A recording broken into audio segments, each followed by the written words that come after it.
excited tonight. I hope y'all are excited. I hope you are excited. I am excited about this word. I've been so excited about this word all day long. I've been shouting at home at this own word all day long.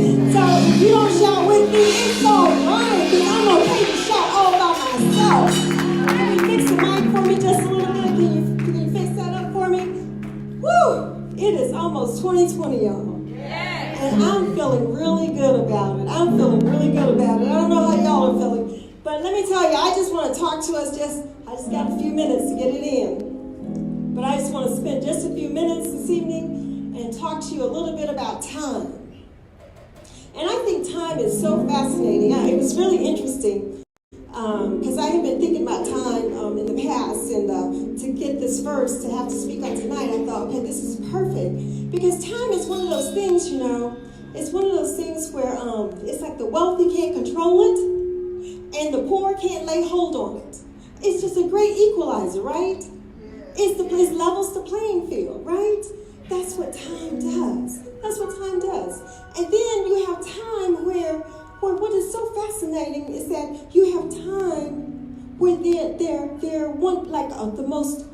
a disastrous thing can happen in time. And in that same time, a miraculous thing can happen. All in one moment. Yeah? All in one moment. Because see, in one moment, evil men put Jesus on the cross and killed him.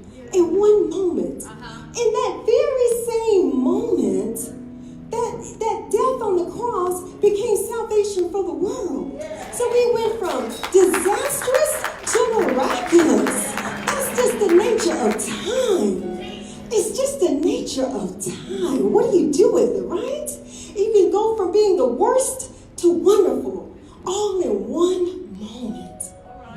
Time. Yes. Okay, and then we have Ecclesiastes. We have Ecclesiastes chapter 3, verse 1. And this verse says, there is an appointed time for everything. And there is a time for every event under heaven. So I came tonight to ask you, what time is it? All right. What time is it? Because the way I see it right now, that we have come to the conclusion, we're near the end of 2019, and we have 2020 that's laying right before us, and the way I kind of see it is like we're at the crossroad. We're at the crossroad. And we're going to need to examine what time is it? And what I want us to do, what I want to suggest to you is that in order to figure out what time it is that we're going to have to look back in order to go forward. So that's what we're going to do. We're going to look back in order to go forward. Now, we're not going to look back the way Lot's wife looked back, right? We're not going to do that. Okay, because God specifically told Lot, the message was, don't look back. Don't look back, right? He said, well, don't look back, because what's going to happen when you look back? There's going to be wickedness. There's going to be destruction. There's going to be judgment. Don't look back, because I'm not there. See, if you want life, I need for you to look forward. I need for you to go ahead. Those were the instructions. Go ahead. Move forward. You want life. This is where you will find me. Go. But Lot's wife couldn't do it. There was something that appealed to her in her nature. Something that she identified with when she looked back. Something about that wickedness, she needed to just lay her eyes on it just one more time. So she laid her eyes on that wickedness, and what happened to her? She turned to a pillar of salt. So we're not going to do that. We're not looking back like Lot's wife looked back. We're looking back to ask questions. And the questions we want to ask was God faithful in 2019? And then the second question I want us to ask, was I faithful to God in 2019? Now, based on the answers to those two questions, that's going to tell us how we're going to go into 2020. Okay? Because when we look at that Ecclesiastes passage, chapter 3 in verse 2, when we look at that passage, it says that there's an appointed time for everything, right? So in that appointed time, there's a time to give birth. There's a time to plant. There's a time to laugh. There's a time to dance. There is time.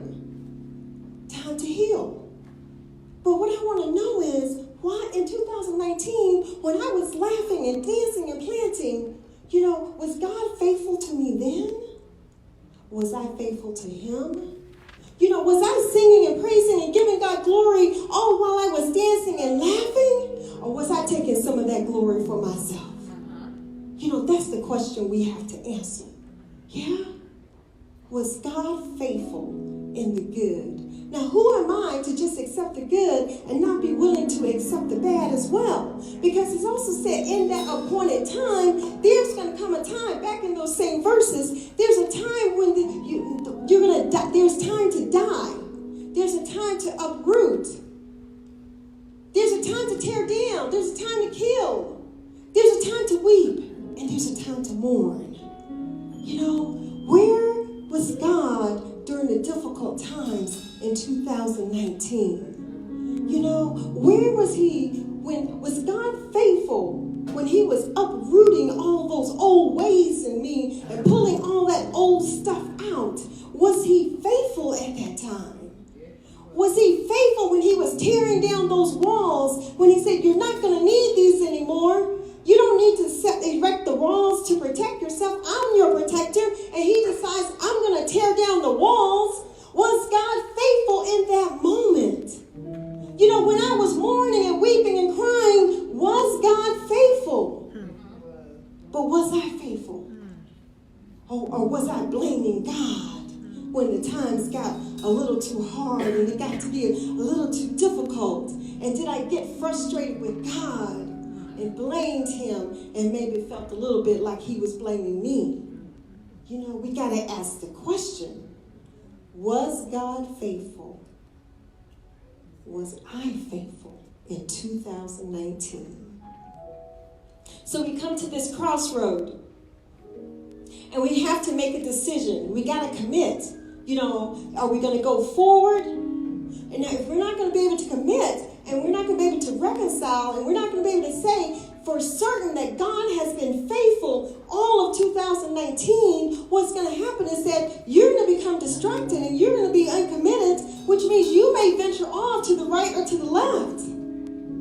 But see, when we look in Proverbs, and in chapter 4, the word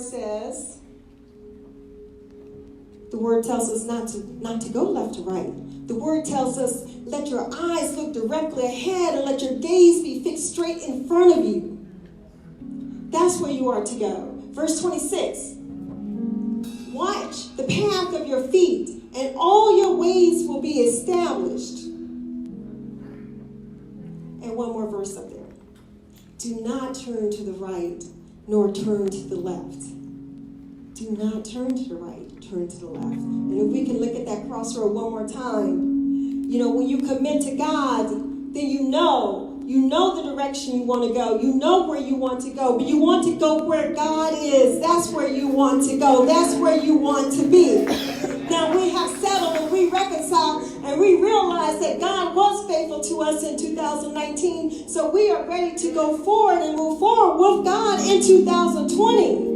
And why do we want to do that? Because in Ecclesiastes it says that there's an appointed time.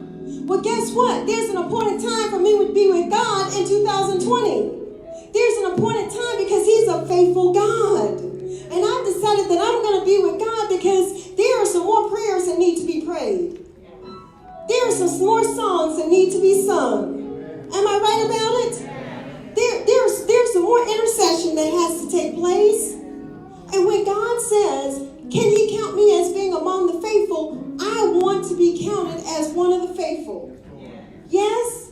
There's some more mourning and some more weeping that's going to happen. There's some more uprooting. There's some tearing down that has to happen in 2020. But I am committed to the word of God. And if it's my appointed time to be with God and God is a faithful God, then that is where I will be. Amen? Amen. Amen.